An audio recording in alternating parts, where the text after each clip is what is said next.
भारतीय संविधान में भाग 5 के अंतर्गत हम लोग आज महान्यायवादी यानी कि अटॉर्नी जनरल ऑफ इंडिया और नियंत्रक एवं महालेखा परीक्षक यानी controller and auditor general of India के बारे में अध्ययन करेंगे। ओके,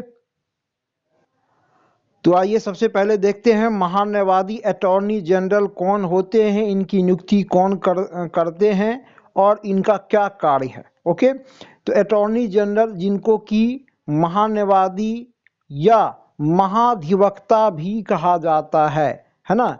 तो महान्यायवादी देश का सर्वोच्च विधि अधिकारी होता है। अक्सर एग्जाम में ये क्वेश्चन पूछा जाता है कि देश का सर्वोच्च विधि अधिकारी कौन होता है, तो महान्यायवादी पद का उल्लेख अनुच्छेद 76 में किया गया है। महान्यायवादी के पद का उल्लेख है ना। सर्वोच्च न्यायालय का न्यायाधीश पद की योग्यता रखने वाले व्यक्ति को राष्ट्रपति के द्वारा महान्यायवादी के पद पर नियुक्त किया जाता है। ओके, तो महान्यायवादी जो होता है वह सर्वोच्च न्यायालय के न्यायाधीश बनने वाले व्यक्ति का जो योग्यता होना चाहिए वैसी योग्यता रखने वाले व्यक्ति को राष्ट्रपति महान्यायवादी के पद पर नियुक्त करते हैं। ऐसे इसका सामान्य कार्यकाल 5 वर्ष का होता है, लेकिन इसके पूर्व भी इन्हें राष्ट्रपति के द्वारा हटाया जा सकता है। इन्हें पद से हटाने के लिए महाभियोग की आवश्यकता नहीं पड़ती है। इसका महान्यायवादी का सामान्य कार्यकाल 5 साल है, लेकिन किसी भी कारण से किसी भी समय राष्ट्रपति के द्वारा इन्हें पद से हटाया जा सकता है। इनके पद के संबंध में महाभियोग का उल्लेख नहीं किया गया है, यानी कि ये राष्ट्रपति के प्रसाद पर्यंत अपने पद पर बने रहते हैं। ओके, भारतीय राज्य व्यवस्था में महान्यायवादी का पद एकमात्र गैर राजनीतिक पद है जो संसद की कार्रवाइयों में भाग लेता है। बड़ा ही महत्वपूर्ण यहाँ क्वेश्चन बन रहा है कि भारतीय राजनीति का एकमात्र गैर राजनीतिक पद कौन है जो संसद की कार्रवाइयों में भाग लेता है, तो महान्यायवादी। अनुच्छेद 88 कहता है कि संसद को जब भी किसी कानूनी परामर्श की आवश्यकता पड़ती है तो महान्यायवादी को संसद के सत्र के दौरान आमंत्रित किया जाता है। सदन के अध्यक्ष के अनुमति से जो है सदन में या तो लोकसभा में या राज्यसभा में सत्र के दौरान महान्यायवादी को आमंत्रित किया जाता है। क्यों आमंत्रित किया जाता है? तो जब कोई कानूनी परामर्श लेने की आवश्यकता है या तो लोकसभा को या राज्यसभा को, तो सदन के अध्यक्ष के अनुमति से है ना महान्यायवादी को सदन में आमंत्रित किया जाता है। वह सदन में उपस्थित होकर सत्ता पक्ष के पास बैठता है और कानूनी प्रश्नों का जवाब देता है। जो भी कानूनी परामर्श लेना होता है, कानूनी प्रश्नों का वह जवाब देता है। उसे उस समय संसद के सदस्य के समान वेतन भत्ता प्रदान किए जाते हैं जितने दिन तक महान्यायवादी संसद की कार्रवाइयों में भाग लेगा। 3 दिन, 4 दिन, 5 दिन, तो उतने दिन का जो है वेतन संसद के सदस्य के समान वेतन मिलेगा। ओके, महान्यायवादी संसद की कार्रवाइयों में भाग लेता है, परंतु संसद का सदस्य नहीं होने के कारण अपने मत का प्रयोग नहीं करते हैं। बड़ा महत्वपूर्ण लाइन है यहाँ पर कि महान्यायवादी संसद के सत्र के दौरान है ना कार्रवाई में भाग लेगा, लेकिन मतदान नहीं करेगा। क्यों नहीं करेगा? क्योंकि महान्यायवादी संसद का सदन का मेंबर नहीं है, इसलिए वो अपने मतों का प्रयोग संसद में नहीं करेगा। केवल जो है वह संसद के सदस्यों के द्वारा पूछे गए कानूनी प्रश्नों का जवाब देगा, कार्रवाई में भाग लेगा। ओके, महान्यायवादी सरकार का सर्वोच्च विधि अधिकारी होता है। इसको थोड़ा समझना है कि यह सरकार का केंद्र सरकार इसको अपना सर्वोच्च विधि अधिकारी नियुक्त करती है। वह सरकार के समस्त कानूनी मुद्दों को देखता है। वह सरकार के पक्ष में देश में स्थित किसी भी न्यायालय में जाकर कार्य कर सकता है। यह उल्लेखनीय है कि महान्यायवादी जब भी कार्य करता है सरकार के पक्ष में ही करता है। वह विपक्ष को ना तो किसी प्रकार का परामर्श देता है और ना ही उसका समर्थन करता है। यह एक प्रकार से सरकार का वकील के रूप में कार्य करता है। उदाहरण के रूप में हम लोग समझने का प्रयास करेंगे कि जैसे कि एक सामान्य व्यक्ति को किसी कानूनी समस्या के समाधान के लिए वह एक वकील को रखता है ना। जिस वकील को रखेगा वह वकील उस व्यक्ति के पक्ष में ही कार्य करेगा, है ना। जब भी कार्य करेगा, जब भी बोलेगा तो व्यक्ति के बचाव में बोलेगा, व्यक्ति के पक्ष में बोलेगा, है ना। अगर किसी समय व्यक्ति को लगता है कि हमारा जो वकील है वह हमारे विपक्ष से मिल गया है ना, हमारे विरोधी से मिल गया है, हमारा साथ नहीं दे रहा है, हमारे विरोधी का साथ दे रहा है, या हमारा वकील जो है वह सही ढंग से हमारे कानूनी समस्या का समाधान नहीं कर पा रहा है, तो वह व्यक्ति क्या करेगा? अपना वकील चेंज कर देगा, अपना वकील बदल देगा, दूसरे वकील को रखेगा। उसी प्रकार महान्यायवादी है कि महान्यायवादी सरकार के वकील के रूप में काम करेगा। सरकार के विरोध में देश के किसी भी न्यायालय में अगर कोई मुकदमा किया गया है तो यह देश के किसी भी न्यायालय में जाएगा। इवन जिला न्यायालय में भी आकर सरकार के मुकदमे की पैरवी करेगा। जब भी काम करेगा सरकार के पक्ष में काम करेगा, कभी वह विपक्ष की सहायता नहीं करेगा। अगर सरकार को लगता है कि महान्यायवादी अपना कार्य सही ढंग से नहीं कर पा रहे हैं या विपक्ष की सहायता कर रहे हैं, तो सरकार जो है जब चाहे महान्यायवादी को उनके पद से हटा सकती है। इसलिए लिखा हुआ है कि राष्ट्रपति के प्रसाद पर्यंत अपने पद पर बने रहते हैं। यह सरकार को कानूनी परामर्श देता है, सरकार के वकील के रूप में कार्य करता है ना। क्योंकि इसकी योग्यता क्या है?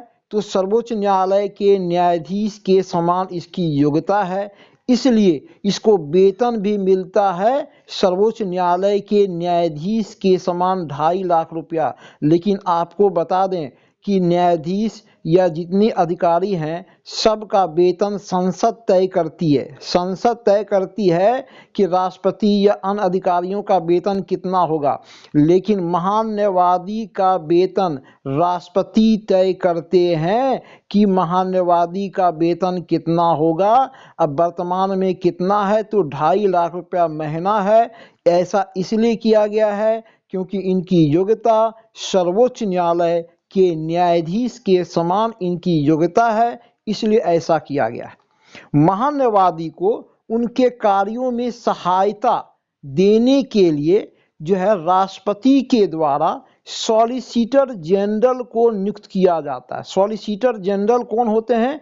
तो जैसे एक वकील का सहायक होता है, एक वकील का जूनियर होता है जो कि वकील को उसके कार्यों में सहायता करता है, उसी प्रकार महान्यायवादी का यह सहायक है सॉलिसिटर जनरल। इसकी भी नियुक्ति राष्ट्रपति के द्वारा किया जाता है। इसको सॉलिसिटर जनरल ऑफ इंडिया कहा जाता है। ओके, तो यहाँ तक क्लियर हो गया महान्यायवादी। इसमें 2 अनुच्छेद ध्यान में रखना है। अनुच्छेद 76 कि राष्ट्रपति के द्वारा महान्यायवादी को नियुक्त किया जाता है। महान्यायवादी पद का उल्लेख अनुच्छेद 76 में किया गया है। ओके, और महान्यायवादी देश का सर्वोच्च विधि अधिकारी होता है। और दूसरा अनुच्छेद याद रखना है, अनुच्छेद 88 के तहत कहा गया है कि महान्यायवादी संसद की कार्रवाइयों में भाग लेते हैं। यह एकमात्र गैर राजनीतिक पद है जो संसद की कार्रवाइयों में भाग लेता है अनुच्छेद 88 के अंतर्गत, है ना। भारत के प्रथम महान्यायवादी first attorney general of India कौन थे? तो MC सीतलवाड़। क्या नाम है? MC सीतलवाड़, जो first attorney general of India. वर्तमान में कौन है अटॉर्नी जनरल? तो KK वेणुगोपाल। वर्तमान में भारत सरकार के महान्यायवादी कौन है? तो KK वेणुगोपाल। तो ये हो गया आपका महान्यायवादी से संबंधित जानकारी। अब हम लोग देखते हैं दूसरा कैग के बारे में पढ़ेंगे, नियंत्रक एवं महालेखा परीक्षक के बारे में पढ़ेंगे, जिसको कि कैग इंग्लिश में पूरा नाम इसका है controller and auditor general of India. इसी को शॉर्ट में हम लोग कैग पढ़ते हैं, है ना। कैग, है ना, का उल्लेख भारतीय संविधान के अनुच्छेद 148 में किया गया है। नियंत्रक एवं महालेखा परीक्षक की नियुक्ति कौन करेगा? तो राष्ट्रपति करते हैं। ओके। कैग की आयु कितनी है? सेवानिवृत्ति की आयु कितनी है? तो 65 वर्ष या 6 वर्ष का कार्यकाल, दोनों में से जो पहले हो उसके अनुसार नियंत्रक महालेखा परीक्षक सेवानिवृत्त होंगे। जब सेवानिवृत्त हो जाएंगे तब कोई दूसरा सरकारी पद धारण नहीं करेंगे, है ना। इनके पद से कैसे हटाया जा सकता है? क्या ये राष्ट्रपति के प्रसाद पर्यंत रहते हैं? नहीं, इनके पद से हटाने का एक ही तरीका है, संसद के द्वारा इन पर महाभियोग लगाकर इन्हें पद से हटाया जाए।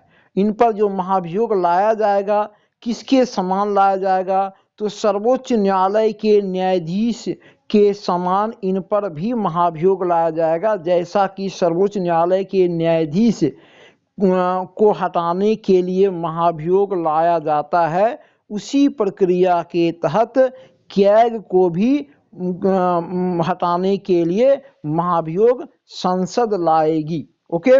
वेतन कितना है? तो 2.5 लाख रुपया मासिक, है ना। सर्वोच्च न्यायालय के न्यायाधीश के समान 2.5 लाख रुपया मासिक। अब यहाँ देखते हैं कैग का कार्य क्या है ना। नियंत्रक एवं महालेखा परीक्षक हमारे देश में क्या कार्य करते हैं? तो बड़ा ही महत्वपूर्ण है।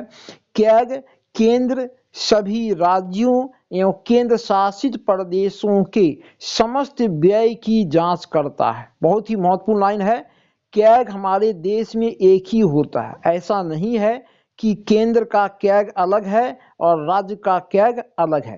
कैग एक ही होता है, वह केंद्र और सभी राज्यों का, सभी केंद्र शासित प्रदेशों का समस्त जो व्यय है ना, उसकी जांच करता है। यानी कि एक साल में केंद्र सरकार, है ना, किन किन क्षेत्रों में कितना पैसा खर्च की, पाई पाई का हिसाब कैग रखता है ना। एक साल में राज्य सरकार कितना खर्च की, उस खर्च का हिसाब कैग रखेगा।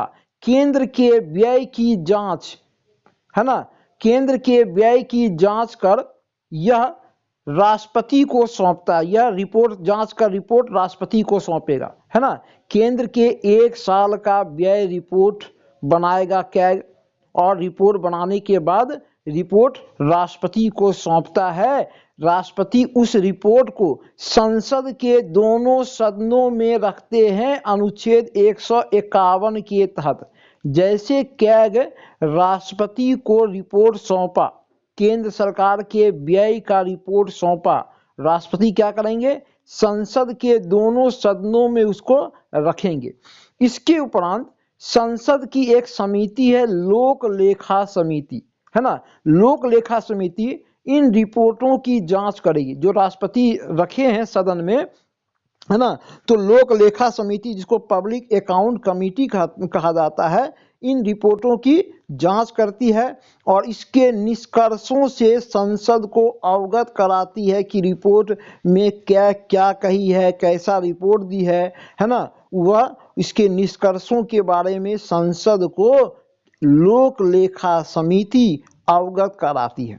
कैग लोक लेखा समिति की बैठकों में भाग लेता है, इसलिए कैग को लोक लेखा समिति की गाइड मित्र एवं मार्गदर्शक भी कहा जाता है। बड़ा महत्वपूर्ण क्वेश्चन है, संसद की वह कौन सी समिति है जिसकी बैठकों में कैग यानी कि नियंत्रक एवं महालेखा परीक्षक भाग लेता है? तो लोक लेखा समिति, है ना। संसद की वह कौन सी समिति है ना, जिसके बारे में कहा जाता है कि कैग उसका गाइड है, मित्र है और मार्गदर्शक है? तो लोक लेखा समिति। ओके, यहां तक क्लियर है। अब हम लोग देखेंगे कि कैग जो राष्ट्रपति को रिपोर्ट सौंपता है, केंद्र के रिपोर्ट को कैग राष्ट्रपति को सौंपेगा, है ना। तो जो रिपोर्ट सौंपता है वह 3 प्रकार का रिपोर्ट सौंपता है। 3 प्रकार का व्यय रिपोर्ट कैग राष्ट्रपति को सौंपेगा। राष्ट्रपति को 3 प्रकार का लेखा परीक्षक प्रतिवेदन, प्रतिवेदन मतलब रिपोर्ट सौंपता है। कौन कौन सा रिपोर्ट होगा? विनियोग लेखा परीक्षक रिपोर्ट, विनियोग लेखा परीक्षक रिपोर्ट, दूसरा है वित्त लेखा परीक्षक रिपोर्ट और तीसरा है सरकारी उपक्रम लेखा परीक्षक रिपोर्ट। ये 3 रिपोर्ट कैग राष्ट्रपति को सौंपेगा। उंगली पर याद रखेंगे, विनियोग लेखा परीक्षक रिपोर्ट, वित्त लेखा परीक्षक रिपोर्ट और सरकारी उपक्रम लेखा परीक्षक रिपोर्ट। और राष्ट्रपति क्या करेंगे? इस रिपोर्ट को संसद के दोनों सदनों में रखेंगे और जब राष्ट्रपति रख देंगे तो संसद की समिति है लोक लेखा समिति, वह उसकी जांच करेगी और कैग के रिपोर्ट से संसद को अवगत कराएगी। ओके, तो ये तो बात हो गया केंद्र का। अब आते हैं राज्य का। तो राज्य के भी, राज्य सरकार के भी समस्त व्यय की जांच कैग करेगा और जांच करने के बाद रिपोर्ट तैयार करेगा। रिपोर्ट जो है तैयार करने के पश्चात कैग जो है राज्य के व्यय रिपोर्ट को राज्यपाल को सौंपता है ना। राज्य के व्यय रिपोर्ट को राज्यपाल को सौंपेगा और राज्यपाल उस रिपोर्ट को राज्य के विधानमंडल में रखेंगे। जैसे केंद्र में है सेम प्रोविजन राज्य में किया गया है। तो ये काम कैग करता है। कैग केंद्र, राज्य और केंद्र शासित प्रदेश के समस्त व्यय की जांच कर रिपोर्ट तैयार करेगा। केंद्र के रिपोर्ट को राष्ट्रपति को सौंपेगा, राज्य के रिपोर्ट को राज्यपाल को सौंपेगा, राष्ट्रपति इसको संसद में रखेंगे और राज्यपाल उसको राज्य के विधानमंडल में रखेंगे। इससे पता चलता है रिपोर्ट को सार्वजनिक रूप से प्रकाशित किया जाएगा, सार्वजनिक रूप से प्रकाशित किया जाएगा और इससे आम जनता जो है उससे आम जनता को पता चलता है कि सरकार को एक साल में कितना राशि आवंटित किया गया और सरकार एक साल में इन राशि का व्यय किन किन क्षेत्रों में की। ये कैग के रिपोर्ट से ही पता चलता है। ये बड़ा ही महत्वपूर्ण पद है। भारतीय संविधान के तहत अनुच्छेद 148 में इस पद का उल्लेख किया गया है। जो शक्ति सर्वोच्च न्यायालय को दी गई है उसी प्रकार की शक्ति कैग को भी है।